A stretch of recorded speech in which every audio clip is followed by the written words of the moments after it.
Hey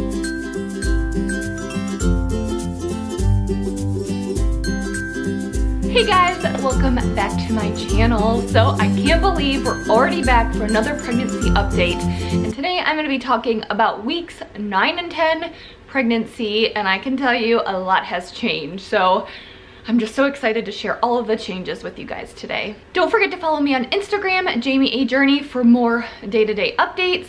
And if you guys are new here, I am Jamie, and I am currently, I just turned 11 weeks pregnant. We are pregnant with twins via IVF. I would love to have you guys join me for this entire crazy journey. And without further ado, I'm gonna go ahead and get started. So, I don't know if you guys can tell by how I'm talking and my energy, but things have been looking better for weeks 9 and 10. So I would say that on weeks 9, I started feeling more like myself. I didn't feel great, but I definitely started feeling more like myself and not so sick and nauseous. Was really only nauseous around meal times, which is fine, I'll take that, but for the rest of the time, not very nauseous or sick. My hunger picked up in week 9 dramatically. I went from not having much of an appetite, I think because I was so sick, to really starting to get hungry earlier than meal times. And then I noticed it when I'd be going to bed. So I would eat dinner, you know, at like a normal time, 6 p.m. And then by like 8:30, 9 o'clock p.m., I would be hungry again and I needed to eat. And not just like a little like crackers and cheese, like I needed another meal. So my hunger has definitely picked up in week 9. I started peeing. I think I mentioned this in my last pregnancy update. I started peeing more, but this time it's gotten crazy. 4 times. I've gotten about 4 times, a couple times in week 9 to pee, which is excessive, but luckily my sleep has been good, so I was able to pee and then go right back to bed. So I don't know if I mentioned this in my other pregnancy updates, which now that I remember, yes, that I did. I was having some blood pressure issues. So I think I had talked to, we didn't know what it was. I would be standing at work. I do a lot of standing and presenting and meeting with clients, and I would be standing. This was probably early on in like weeks 6 and 7. And I would be standing and I would get really lightheaded and I wouldn't feel good. And I would sit down, and as soon as I sat down, I felt better. Like I thought I was going to pass out. Like I would start losing my vision, the hearing would go out and all of that. But as soon as I sat down, it got better. And I know some of you guys had mentioned that it was likely blood pressure issues. My mom is a nurse. I talked to her about it. That was her guess as well. I naturally have a low blood pressure as it is. So apparently in early pregnancy, you have low blood pressure, and so I'm sure mine was just getting way too low. So it would just happen on and off. Once that started happening, I just sat down during my meetings and presentations, and I didn't really have too many issues. There was one Sunday though, we were getting ready to go to the pumpkin patch. Mike and I were getting ready to take Avery to the pumpkin patch, and I was sitting around all morning. I had just eaten and I was just kind of getting ready. Like it's not even like I showered or anything. Like I wasn't standing for too long and I didn't feel good, and I took my blood pressure. My mom gave me a blood pressure cuff so I can monitor it at home, and it was 92/66, so it was pretty low. So I'm like, okay. And I can kind of tell when it's coming on because I start to not feel well. Like, of course I feel dizzy, but I also feel a little bit sick to my stomach, but different than the pregnancy nausea. It's just like I don't feel normal. And so now, at least I know the feelings, I can monitor it, and I can take control, because as soon as I sit down and relax, for the most part it goes away. But the weird thing is it only happens in the morning, like mid-morning, like around 10 or 11. So I was having those issues week 9. I haven't had that since. So I don't know. I heard that it may get better after the first trimester. I don't know. But right now my doctor's not concerned about it. But we're just gonna monitor it closely moving forward with the pregnancy. And then the most exciting thing about week 9 is we had our ultrasound. I'll be honest with you guys, as the first trimester has gone on, I've gotten more and more worried because our previous miscarriages have always been later in the first trimester. It's always been after we've had multiple good ultrasounds. And so like I read somewhere that with each week that goes by that you have a heartbeat, your chances of miscarriage go way down. But both of our miscarriages have been after week 9, after we've had good healthy heartbeats. So my nerves, I wasn't that nervous in the beginning of the pregnancy, and just as every week goes on, you would think my nerves would go down, but because of my history, the nerves have gone up. So it was nice to go and see two healthy babies on the screen. They were both doing well. I will show you baby A. There is baby A. Baby B is not way smaller than baby A, it's just they zoomed in on baby A. So you could see them a little bit, him or her a little bit better. Both doing great, healthy heartbeats, I think like 170 and 171, so really good heartbeats. Measuring 2 and 3 days ahead. Baby A was 3 days ahead, baby B was 2 days ahead. So just felt good to have a good appointment. And then moving on to week 10, I started feeling even more better, which was awesome. So like week 9, I'm like, oh, I'm kind of feeling a little bit better, feeling like myself. Week 10, it went even up a little bit better. I had read somewhere that the reason why you start feeling better after your first trimester is because the placenta has officially fully taken over. And so I read that the placenta starts slowly taking over around like week 9. So I'm wondering if that's what it is, and I could be totally wrong on that. That's just something I read, but it would make sense because a lot of times you can go off of like medications like progesterone or estrogen around week 9. So like that would totally make sense, but I don't know. So I started feeling better week 9, week 10 even better. I was even able to eat dinner later. Like prior to week 10, I was like 5 o'clock, I was like, oh, I need to eat. Even if I had eaten a snack, I needed a big meal, and I was able to push it back a little bit further. Like I was able to let my stomach get empty, and I wasn't like throwing up ultimately like I was previous weeks. I've been able to have snacks, and they've been able to hold me over, which again, that wasn't the case in previous weeks. Definitely continued to be more hungry in week 10, like super hungry, like needing that 4th meal throughout the day. I've kicked up my water in week 10 because I was not drinking enough water previous to week 10 just because I felt horrible and it would make me throw up. So in week 10, I was able finally to give my body what it needed, and that was to drink a lot of water. So I've been kicking up my habit, trying to get around 100 ounces or so of water a day. It's tough, but I've been able to, for the most part, get some type of 100 ounces of liquid in each day. And in week 10, my cravings also kicked in. So I started wanting salty foods, like popcorn. Like I was like, I don't want pop, like Skinny Pop. That is usually one of my favorite snacks. I don't want Skinny Pop.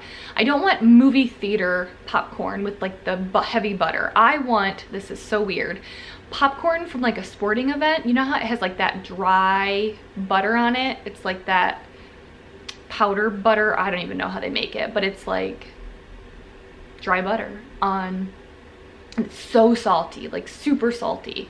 That's what I want. Like I want that. Like it was so random that that's the type of popcorn that I was craving. So the salt cravings have kicked in, which I'm just so happy to be enjoying food again and having some cravings, because that's what you do when you're pregnant. You enjoy those cravings. And then one thing I forgot to mention, that in my ultrasound, I think I had talked to my last pregnancy update, I feel like they're running together. They had found that I had a subchorionic hemorrhage. I have since learned that's what it's called. She called it a subchorionic bleed, subchorionic hemorrhage, or hematoma, I think it's sometimes called. It did get a little bit bigger, but she said, I'm not concerned right now. And this is my fertility doctor. She said that they were not concerned. She said a majority of the time, this early on in pregnancy, it will end up resolving itself. She just said, you know, take it easy when you can. I mean, go about your day-to-day life, just don't go work out, which I love to work out, and I was a hardcore I like to work out, run. Prior to getting pregnant, I did have to stop working out when I started my medications for IVF. So it's been about like over 2 months that I haven't been able to work out. So that has been bothering me recently, just because I'm feeling better. Before week 10, I was not feeling well and I could care less that I couldn't work out. But now that I'm getting that energy and I'm feeling better, I'm getting that itch too. And in that appointment, she said I could not work out. So I'm definitely listening to my body and taking care of my body when I need to. I just hope that subchorionic hemorrhage, which it's, again, basically, it's like a pocket of blood. If you look at the ultrasound, it just looks like a black circle and it's blood, and I have continued to bleed since then. She said you'll either bleed and that could be from it, or your body could absorb it, but I've been bleeding, and she said that's likely from that. No worries, because I'm not having cramping or clotting with it, and like I bleed no matter what I do. Like there will be weekends where I'll do nothing and lay in bed or lay on the couch all weekend and I bleed. So like, and there's other days I'm on my feet more and I don't bleed. So I think the bleeding would be happening no matter what my activity level is. So I'm hoping and praying that that goes and gets smaller next time we go, which will be, so today's Friday, I'm 11 weeks. On Thursday, I go for my last appointment at my fertility clinic, and I will graduate from my fertility clinic and be done with medications. Can't wait for that. So now I'm going to move on to the questions that I answer every pregnancy update. So how far along am I for this update? I am 9 and 10 weeks. I literally just turned 11 weeks today. The size of the baby is babies. They were a grape at 9 weeks and a fig at 10 weeks. Total weight gain, again, surprise, I have not gained anything yet, but I'm sure now here with my hunger picking up and the cravings kicking in and my normal eating habits kicking in, I'm sure this is gonna happen here pretty soon. My symptoms, I've talked about this, just talked about it. I've been definitely, I guess the overriding symptoms, I've been way more hungry and the morning sickness has started to fade, hallelujah. So happy to feel normal or pretty close to normal again. Cravings, like I talked about, salty foods, especially popcorn. Aversions, I wouldn't say I have too many aversions. I would say the only thing I can think of is like red meat, like a hamburger. Does not sound good at all. Like if someone wanted to make me a hamburger, I'd say I'll pass. Does not sound appetizing. The movement, maybe. So I didn't talk about this in my long description of my symptoms, but I think I may have felt the babies move. And I know guys, you're probably sitting here and being like, Jamie, you did not feel them move. And you know what? Maybe I didn't. Maybe it was gas. Maybe it was air moving in my body. I don't know. But I've been pregnant before. I know what kicks feel like. I know what those like first little bubble feeling, I know what that feels like. And it would only be when I was like sitting in certain positions. It's not like all the time. I don't feel it all the time. And it would just be when I was like curled up in a ball, I would feel the tiniest, slightest like bubble feeling down there. So I don't know if I felt movement, but it felt like it. And I'm kind of thinking I did. And I just want to think that because it makes me think of the babies moving in there, and that makes me happy. The high of the week was another positive ultrasound.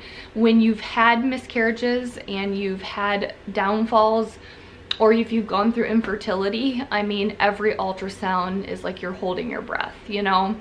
This is about when we started finding out we were miscarrying last year, and then a couple weeks from now, that's when we found out we miscarried my daughter Avery's twin. So when you have a positive ultrasound, it is definitely the highlight and keeps me going. And also feeling better. It's no fun feeling like crap. So feeling better was also the high of the week. And then kind of going into that, the low of the week would be that subchorionic hemorrhage getting bigger. Again, my doctor said she's not concerned, but it's just like, you know, it's just something that you have to like keep track of. And I know it's preventing me from working out, which I know healthy babies is all that's important, and that's all that, you know, I'm good with that, but I also want to work out, so I'm hoping that that goes away soon. Do I miss anything? Coffee, maybe. I'm really missing my coffee in the morning, especially now that I'm starting to feel better. And then what I'm looking forward to is being done at my fertility clinic. It's like a huge milestone. You know, I've been with them actually since April, so it'll just be nice to be done with them, because it's like now I'm considered normal, or as normal as someone is when they're pregnant with twins. You know, I'll get to go on to my regular OB and be normal and have a normal pregnancy. And also that means if I'm off, or I'm graduated from my fertility clinic, that's what they call it, graduation, then that means I'm out of my first trimester, which is, you know, a huge milestone in it of itself. And when I'm done at the fertility clinic, that means I'm done with my medication. So no more estrogen 3 times a day. which like I always stress about. No more progesterone shots in the morning, no more Lovenox shots. So it'll just be nice to be done with that and move on and kind of be a regular, normal pregnant patient. Woo! Got through all of that. So now I'm gonna show you guys the bump.